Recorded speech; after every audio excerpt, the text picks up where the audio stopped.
Welcome all to this channel where we make statistics simple and easy. So today I want us to learn about repeated measures. That is one way, repeated measures in SPSS. Repeated measures is just an advance of a paired t-test. Remember, paired t-test is where we have two groups. It is two levels, whereby it is one group but has been measured twice.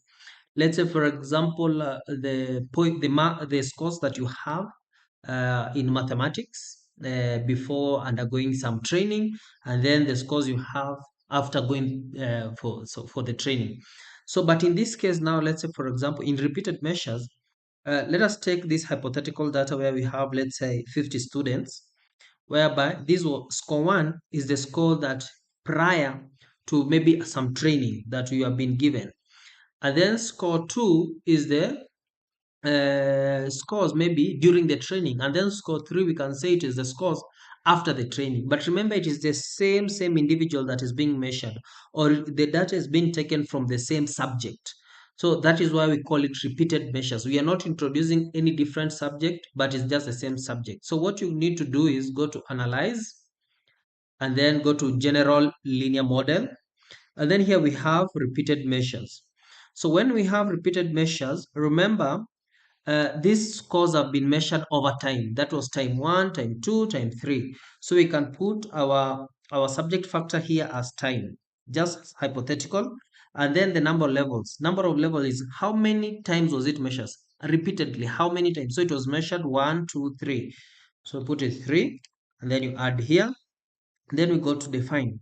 So when we go to define, so we just shift the three of them. So we have them 1, 2, 3. And then we come to options. You put it here. So in this case, now we want to maybe measure the maybe we want to compare the main effects and see if there is a significant difference. We can even add some descriptive statistics. Can click continue. You can decide to put some plots. Yeah, and then you just add it here.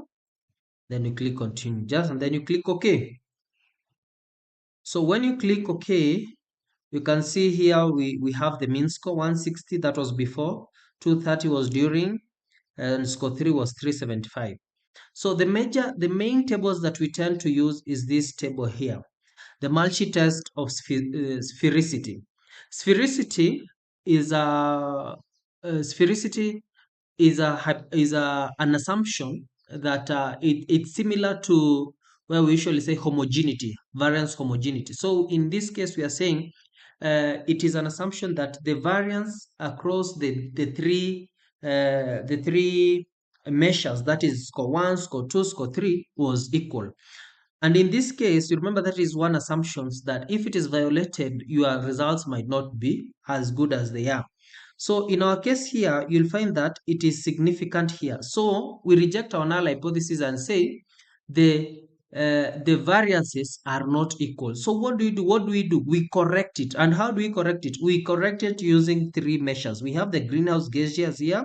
We have the lower bound. We have these three of them that can help us to correct the problems that we have in sphericity. That is when we are using the multi-test of sphericity. So we are going to use the greenhouse gas here, which is a corrected version of to measure the sphericity. And here you get the p-value is 0.654. So when the p-value is now higher than 0.05, so we can continue with our interpretation. But now in this case here, we can say we are not going to use the sphericity assumed because we have seen it has already violated it. So we are going to use the greenhouse gases, whereby you can see that at this level it is 0.00, so which is lower than 0.05. So we can say that there is a significant difference across the three times, whereby across the three times where the score was measured. So there was a significant difference across the three groups. So another important table that is here is the estimates. So you can see even here where we say that at time 1, the mean score was 160, at time 2, the mean score was 230, and time 3, the mean score was 375. So again, when you're going the comparison, remember we had said we want to pairwise comparison. So between 1 and 2, it is significant. 1 and 3, it is significant. And you can see all these are significant. The other thing that helps us is this plot that we said, the marginal means, where you can see at time 1 this was the score, time 2 this was the score, and time 3 this was the score. So that is how to perform repeated measures. That is one way. In the next video we are going to learn about performing repeated measures in two ways. Thank you, and remember to subscribe.